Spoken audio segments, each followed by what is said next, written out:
नमस्कार, मैं सुबोध मंडल आज आप लोगों के सामने विद्यापति पदावली जो डॉक्टर नरेंद्र झा द्वारा संपादित है उसका 9वां पद विश्लेषण के लिए लेकर उपस्थित हुआ हूँ। 9वां पद जो है वह इस प्रकार है।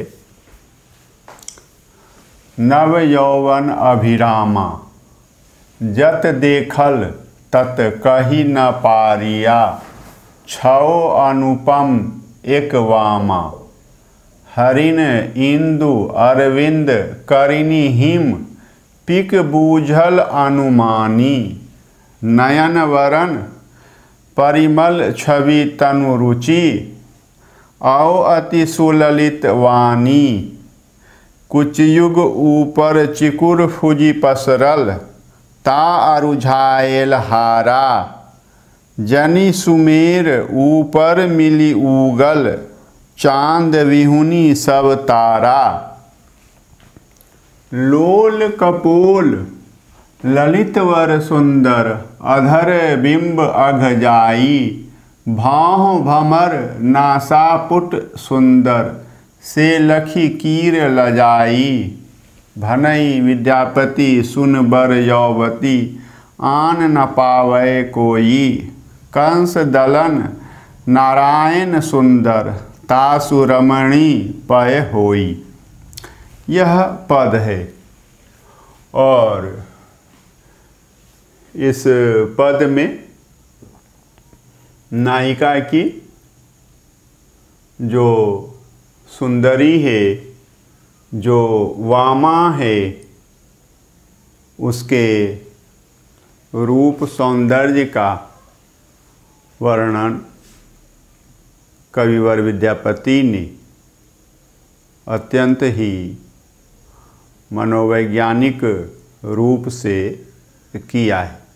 पहले कुछ शब्दों के अर्थ देख लें और उसके बाद पद का भाव देखेंगे।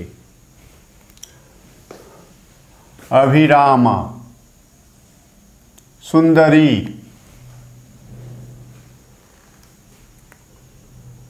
नव मतलब नया, यौवन मतलब युवावस्था, जत मतलब जितना, देखल देखा, तत् मतलब उतना, कही ना पारिया कह नहीं सकता, छौ मतलब छह, अनुपम अतुलनीय पदार्थ, एक वामा, वामा मतलब युवती, सुंदरी, हरिण मतलब हिरण, इंदु मतलब चंद्रमा, अरविंद मतलब कमल, करिनी मतलब हथिनी, हिम मतलब बर्फ, पिक मतलब कोकिल, बूझल मतलब बूझा समझा जाना, अनुमानी अनुमान के द्वारा, अनुमान करके, अनुमान से, नयन नेत्र, वरण मतलब वर्ण रंग, परिमल सुगंध, छवि सौंदर्य, तनु रुचि शरीर का गोरापन, शरीर की धवलता, शरीर का श्वेत रंग, आओ और अति मतलब अत्यंत, अनिंद्य, सुललित मतलब सुंदरी और वाणी से यहाँ अर्थ वाणी से नहीं है, भाषा से नहीं है, वचन से नहीं है, यहाँ वाणी का अर्थ सरस्वती है। डॉक्टर नरेंद्र झा ने यहाँ वाणी का अर्थ भाषा ही लिया है, परंतु वाणी जो है ये पिक से यहाँ तुल्य हो गया है, उसकी तुलना हो गई है। तो कविवर विद्यापति एक ही बात को घुमा फिरा कर कहने वाले नहीं हैं, इसलिए वाणी माने वाणी सरस्वती। कुछ युग, कुछ मतलब उरोज और युग मतलब जोड़ा, दो। ऊपर, उसके ऊपर चिकुर कहते हैं केश को, बाल को, केश राशि को। फूजी मतलब फैल कर, खुलकर, पसरल फैले हुए। ता उसमें अरुझाएल उलझ गया। हारा मतलब हार, माला। जनी मतलब मानो। सुमेर सुमेरु पर्वत, ऊपर मन सुमेरु पर्वत के ऊपर। मिली मतलब मिलकर। उगल मतलब उगा। चांद चंद्रमा। विहुनी मतलब विहीन, चंद्रमा के विहीन। सवय सभी, तारा तारे, नक्षत्र। लोल का अर्थ सुंदर होता है, लोल का अर्थ चंचल भी होता है। कपोल गाल को कहते हैं। ललितवर सुंदर, और ललितवर कुंडल को कहते हैं। अधर निचले होठ को कहते हैं। और बिंब, बिंब फल। अघ मतलब न्यून, न्यून, कम। भौं जानते हैं भौहों को। अब भमर मतलब भ्रमर। नासापुट नासिका, नाक, सुंदर। से मतलब वह या उसको। लखी मतलब देख कर, लक्ष्य कर।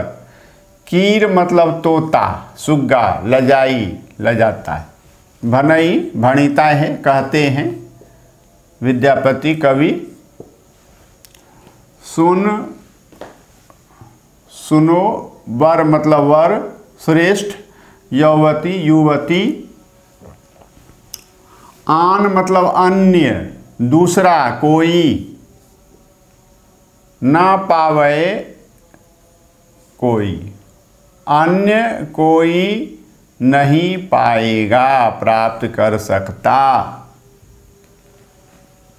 और इसके और भी अर्थ हैं, ध्यान में रखना है। कंस दलन, कंस का दलन करने वाले नारायण अर्थात कृष्ण सुंदर हैं। तासु उनकी रमणी प्रेमिका के रूप में। पय होई प्राप्त होगी। तो यह शाब्दिक अर्थ जो है मैंने बताए। पद को ध्यान से देखना है, समझना है। नव यौवन अभिरामा, सुंदरी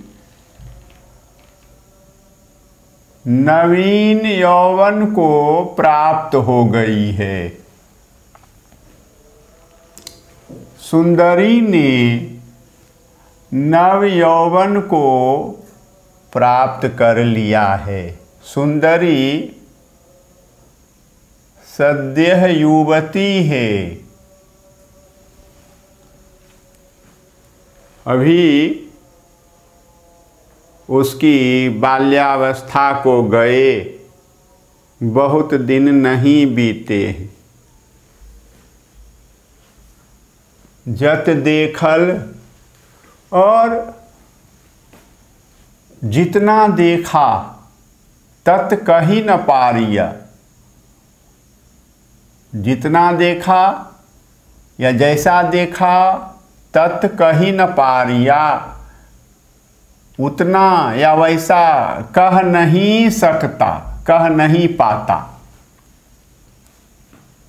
वर्णन करने की कवि अपनी असमर्थता को व्यक्त कर रहे कि सुंदरी नव यौवन को प्राप्त हो गई है और वह इतनी सुंदर है, इतनी सुंदर है, जितना कि मैं वर्णन नहीं कर सकता। उसकी सुंदरता, उसकी अपूर्व सुंदरता, उसके अनिंद्य सौंदर्य का वर्णन करने की मुझ में अर्थात कविवर विद्यापति में सामर्थ्य नहीं है। यह है क्यों समर्थ नहीं है कविवर विद्यापति नव यौवन को प्राप्त सुंदरी के सौंदर्य के वर्णन में? क्योंकि छो अनुपम एक वामा में, एक नायिका में, एक नारी में, एक स्त्री में, नव यौवन को प्राप्त सुंदरी में छह अनुपम पदार्थ एक स्थान पर एकत्रित हो गए। 1 2 3 4 नहीं, छह अनुपम पदार्थ एक स्थल पर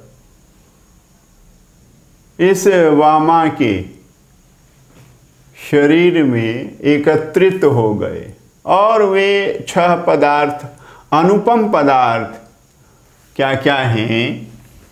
तो हरिण, सभी उपमान हैं, लेकिन उपमानों के माध्यम से कविवर विद्यापति ने उपमेय का वर्णन किया है, अर्थ लिया है। हरिण मतलब हरिण की आँखों जैसी आँखें। देखिए, हरिण की आँखें, ये समस्त पद है, सामासिक पद। हरिण के समान आँखें, यह सामासिक पद है, समस्त पद है। तो हरिण के समान आँखें, तो इसकी जब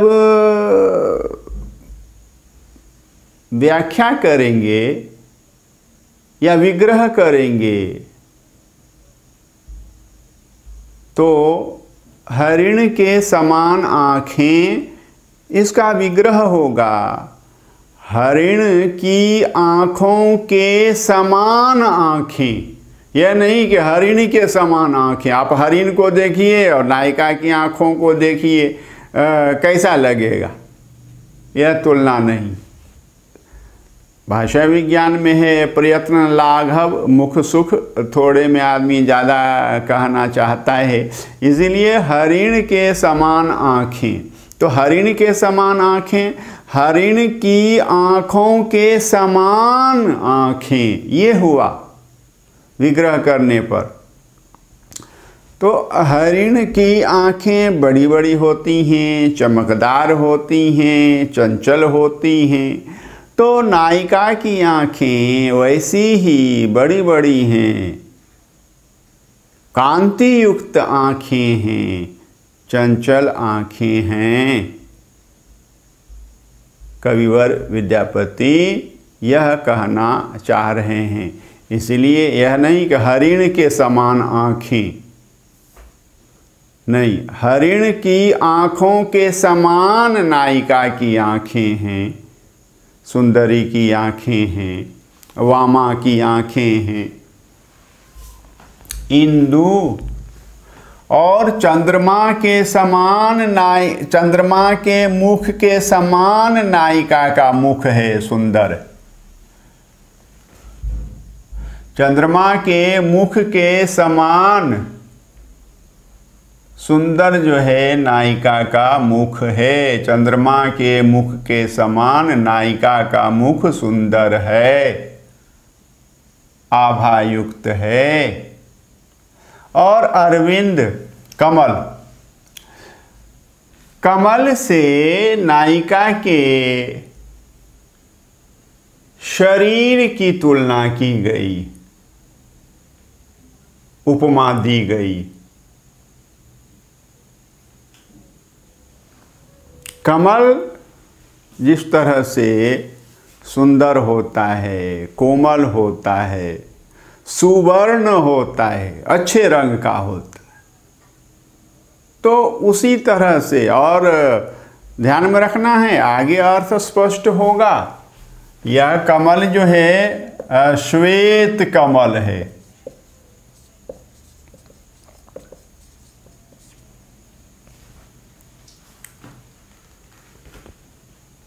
रक्त कमल या नील कमल वगैरह नहीं है। और आगे जाकर के अर्थ स्पष्ट होगा। करिनी, लेकिन यहाँ कमल से, अरविंद से श्वेत रंग का अर्थ नहीं लेकर के नायिका के शरीर की कोमलता से अर्थ लेना है।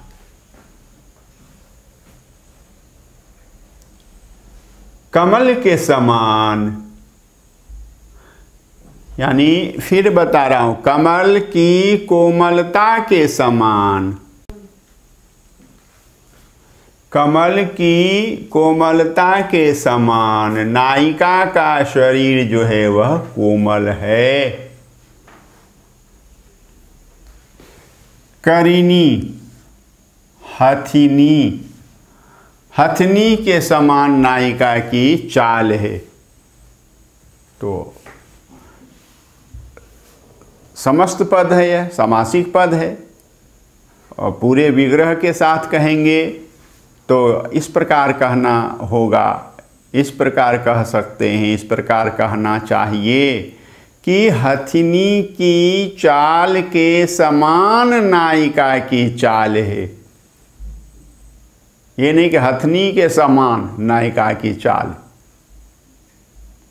हथनी की चाल के समान नायिका की चाल है, यानी नायिका गजगामिनी है।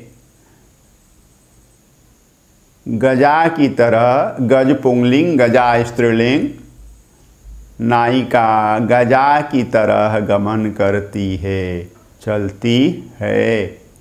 यह ध्यान में रखना है। और हिम, बर्फ, बर्फ के समान वह श्वेत वर्णा है।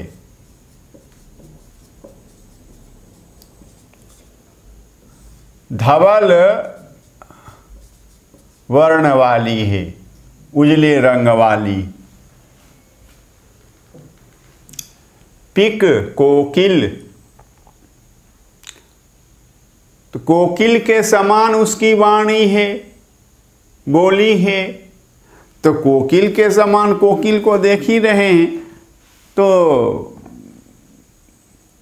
ऐसा नहीं, कोकिल की वाणी के समान, कोकिल की मधुर वाणी के समान, कोकिल की मीठी वाणी के समान नायिका की बोली मीठी है।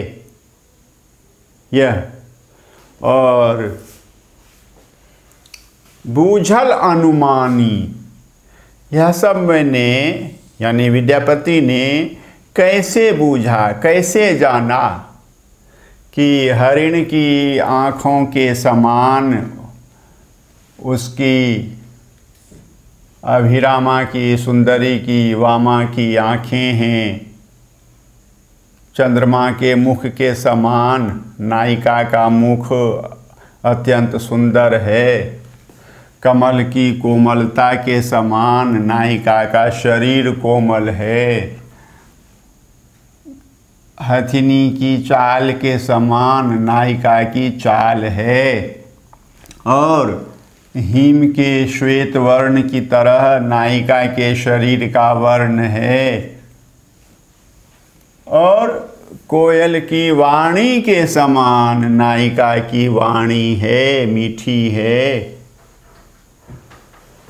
तो यह सब कैसे बूझा कि यह सब कैसे बूझा? तो अनुमान से बूझा। अनुमान के लिए क्या होना चाहिए? मान होना चाहिए। ध्यान में रखना है, अनुमान के लिए मान होना चाहिए। और अनुमान मतलब मान का अनुसरण करना। यह और ये मान क्या हैं? ये 6 पदार्थ मान हैं। हरिण मान है, पैमाना है, मीटर स्केल है। मान का मतलब पैमाना, मीटर स्केल, मात्रक, यूनिट, इकाई। तो हरिण जो है कि चाल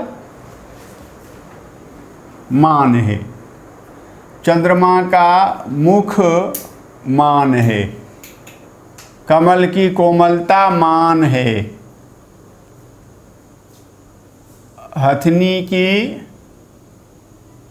चाल मान है। हिम की धवलता मान है। और पिक की मीठी वाणी जो है वह मान है। और इसका अनुसरण करते हुए मैंने बूझा, समझा, जाना।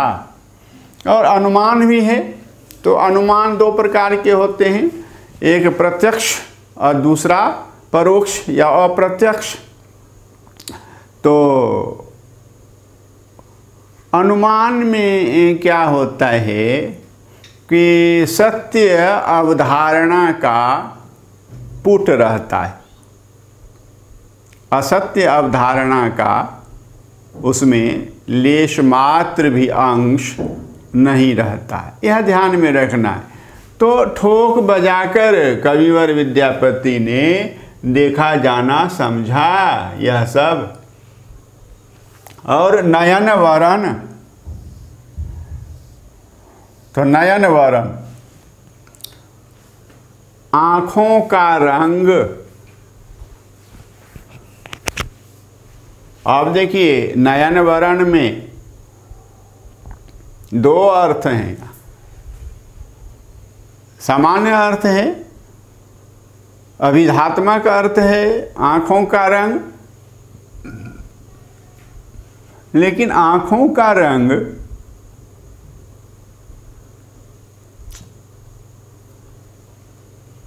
आँखें जो हैं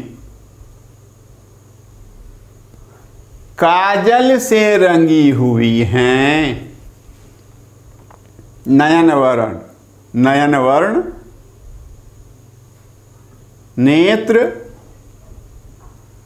काजल रंजित हैं। और दूसरा अर्थ नेत्र रंजित हैं, आंखें रंगी हुई हैं। एक तो काजल से रंगी हुई हैं आंखें, सुंदर दिखाई दे रही हैं आंखें। काजल से रंगी हुई आंखें, नायिका की काजल से रंगी हुई आंखें अत्यंत सुंदर दिखाई दे रही हैं। और दूसरा कि नेत्र रंजित हैं, आंखें रंगी हुई हैं, अर्थात उनमें प्रेम का रंग उतर आया है। आंखें काजल से रंगी हुई हैं, आँखें प्रेम के रंग से रंगी हुई हैं। ये दो अर्थ और अच्छी तरह से समझना। डॉक्टर नरेंद्र झा की जो पुस्तक है उसमें इन दो पंक्तियों का अर्थ ही नहीं।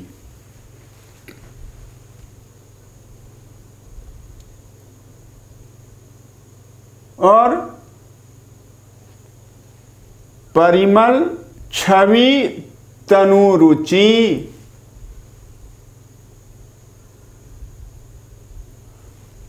नायिका का गोरा रंग सुंदर है और परिमल के समान, पुष्प पराग के समान सुगंधित है। यह समझना है। तनुरुचि शरीर का गोरापन सुंदर है, नायिका का गोरा धवल या श्वेत शरीर सुंदर है और परिमल भी है, सुगंधित भी है। आओ अति सुललित वाणी, और वह अत्यंत सुंदरी, और वह अनिंद्य सुंदरी। कहीं भी उसकी सुंदरता में दोष नहीं। अनिंद्य, उसकी सुंदरता में दोष निकाला ही नहीं जा सकता है, उसकी सुंदरता की निंदा की ही नहीं जा सकती। अनिंद्य है वह, बिल्कुल ही निंदा करने योग्य नहीं है, अर्थात प्रशंसनीय है, प्रशंसनीय है, प्रशंसनीय है। और वह अनिंद्य सुंदरी सरस्वती के समान है। और वह अनिंद्य सुंदरी, और वह अनिंद्य सुंदरी सरस्वती के समान सुंदर है, सरस्वती के समान सुललित है। वाणी नहीं, वाणी की तुलना पीक की मीठी वाणी से हो गई है, इसलिए यहाँ वाणी का अर्थ सरस्वती ही होगा। साक्षात सरस्वती की तरह वह सुंदर हैं। कौन है वह? नायिका राधा हैं, प्रकृति हैं, जो पुरुष हैं भगवान श्री कृष्ण, उनकी सहायिका हैं, उनकी क्रियात्मिका शक्ति हैं।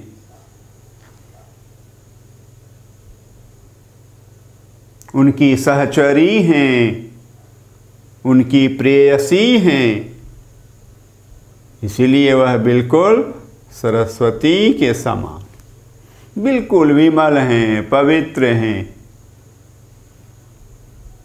यह भी कहने का अर्थ है कविवर विद्यापति का। कुछ युग ऊपर चिकुर फूजी पसरल, दो उरोजों के ऊपर बताया, दो उरोजों के ऊपर केश राशि जो है खुलकर फैली हुई है। फूजी मतलब खुलकर, पसरल मतलब फैली हुई है। दोनों उरोजों के ऊपर केश राशि जो है वह खुलकर फैली हुई है। ता अरुझायल हारा, और दोनों उरोजों के ऊपर खुलकर फैली हुई केश राशि में नायिका के गले का हार उलझ गया है।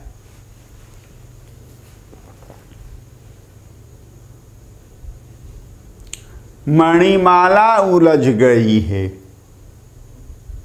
और ऐसा प्रतीत होता है मानो सुमेर ऊपर मिली उगल चांद विहुनी सबे तारा। सुमेर पर्वत के ऊपर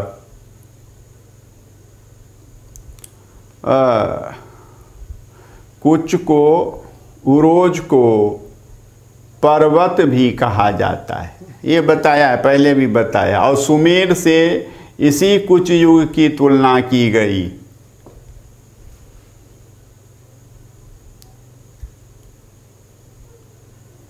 उस पर नायिका के काले घने बाल फैले हुए हैं, उसमें वो बालों में जो है मणियों का हार जो है उलझ गया है। ऐसा लगता है कि सुमेर पर्वत के ऊपर सभी तारे चांद के बिना उगे हुए हैं। ऐसा मानो ऐसा प्रतीत होता है। सुमेरु पर्वत के ऊपर सभी तारे मिलकर उगे हुए हैं, जहाँ चांद विहीन है, अनुपस्थित है, चांद उपलब्ध नहीं।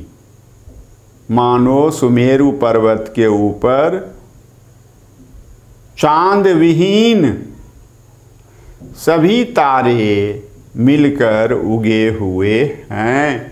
तो यह है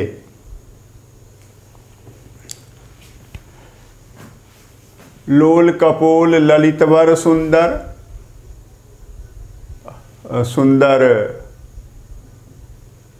गालों पर जो है सुंदर कुंडल डोल रहे हैं। अधर बिंब अघ जाई, और अधर निचले होठ को कहते हैं।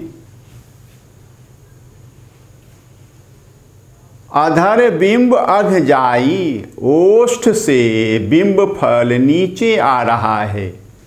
ओष्ठ से बिंब फल न्यून प्रतीत होता है, अर्थात नायिका के ओष्ठ जो हैं वे पतले हैं, मोटे और भद्दे नहीं हैं। नायिका के ओष्ठ पतले हैं और सुष्ठु हैं, सुंदर हैं। यह है अधर बिंब अघ जाई। अधर जो है बिंब फल से नीचे आ रहा है, अधर जो है बिंब फल से न्यून प्रतीत होता है, अर्थात उसके ओष्ठ जो हैं वे पतले और सुंदर हैं, सुगठित हैं। भौं भमर और भौहें भ्रमर के समान हैं। दोनों भौहें जो हैं भ्रमर के समान, भौरे के समान। नासापुट सुंदर, और नासिका इतनी सुंदर, नायिका की नाक इतनी सुंदर, से लखी कीर लजाई, कि उसको देख करके तोता जो है, देख करके तोता जो है वह लजा जाता है, लज्जित हो जाता है। भनई विद्यापति सुन बर यौवती, आन न पावै कोई। भनई विद्यापति कहते हैं, विद्यापति यानी विद्यापति कहते हैं सुन बर यौवती, हे श्रेष्ठ युवती, सुने, आप सुनिए। विद्यापति कहते हैं, हे श्रेष्ठ युवती वर यौवती, संबोधन में है, सुने आन न पावे कोई। और इसके दो अर्थ हैं। एक अर्थ यह कि जो सुंदरता आपने प्राप्त की है, अन्य कोई भी, अन्य कोई भी ना पावे। जो सुंदरता आपने प्राप्त की है, वह सुंदरता और किसी ने नहीं प्राप्त की है। आपके जैसी सुंदरता किसी को प्राप्त नहीं हुई है। यह एक अर्थ। आन न पावे कोई, अन्य कोई भी जो सुंदरता आपने प्राप्त की है, वह किसी ने नहीं ना पावे, नहीं प्राप्त की। और दूसरा अर्थ कि आन न पावे कोई, हे श्रेष्ठ युवती सुने, आपको कोई दूसरा नहीं प्राप्त कर सकता है। आपको पाने की सामर्थ्य संसार में किसी को नहीं है, क्योंकि आप असाधारण हैं। आप साधारण नहीं हैं, आप असाधारण हैं, सामान्य नारी नहीं हैं, सामान्य युवती नहीं हैं, कृष्ण की प्रिया हैं आप। तो आपको दूसरा अन्य दूसरा कोई भी नहीं प्राप्त कर सकता है।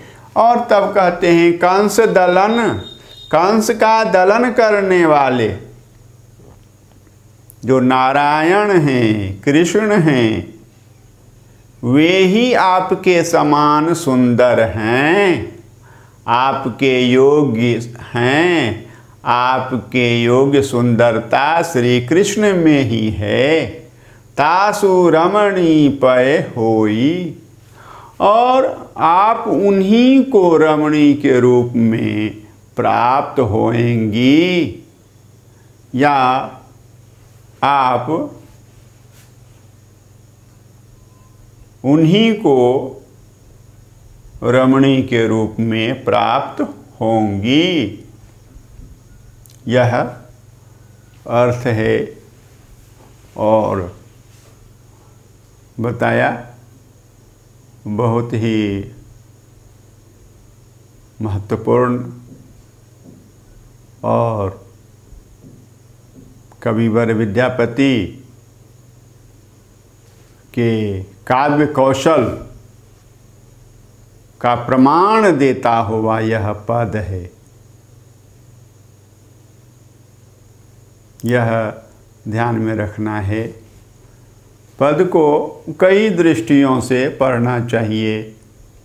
शब्द ज्ञान की दृष्टि से पढ़ना चाहिए, उसके अर्थ ज्ञान की दृष्टि से पढ़ना चाहिए, भाव को समझने की दृष्टि से पढ़ना चाहिए, कवि की कुशलता को समझने के लिए पढ़ना चाहिए, कवि के समय की क्या परिस्थिति थी, किस परिस्थिति में उन्होंने यह पद लिखा, इसको भी समझने का प्रयास करना चाहिए।